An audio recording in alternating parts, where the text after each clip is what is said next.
Climate change is the biggest threat to our planet. We all agree on that, right?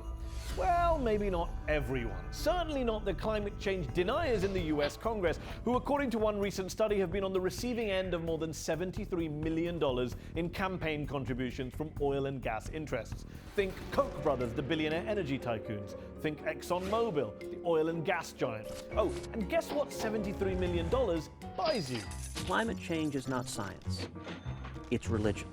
I really believe it's the greatest hoax ever perpetrated on the American people. If you're a believer in the Bible, one would have to say the Great Flood is an example of climate change. I am not a scientist. Fair enough, Senator McConnell, you're clearly not a scientist. But the scientists you do rely on to bolster your denialist illogic aren't exactly impartial, are they? Take Wayhawk Willie Soon, the most sought after of denier scientists. He's received more than $1.2 million from energy giants, including one of the Koch brothers. Money that he apparently just forgot to mention when he was writing his skeptical papers. What about the former MIT professor Richard Lindzen or climatologist Pat Michaels, both heroes to the climate skeptics? They work for the Cato Institute, co-founded by, yes, you guessed it, the Kochs.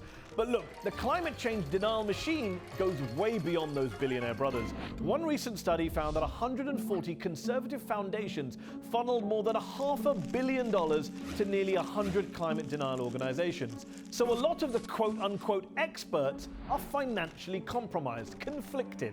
And a lot of them aren't even actual experts. Well, not in this particular field. A few years ago, the deniers got very excited by a US Senate-endorsed list of almost 700 scientists who dissented from the consensus view on man-made climate change. Yet of those 700 scientists, less than 10% of them were actual climate scientists. Take the words of one of them, Iva Zhayeva, a physicist, by the way, from a speech in 2012. I'm not really terribly interested in global warming.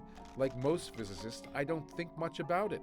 I spent a day or so, half a day maybe, on Google, and I was horrified by what I learned. What? That's like asking a dermatologist to perform brain surgery after spending half a day Googling brain surgery. You just wouldn't do it.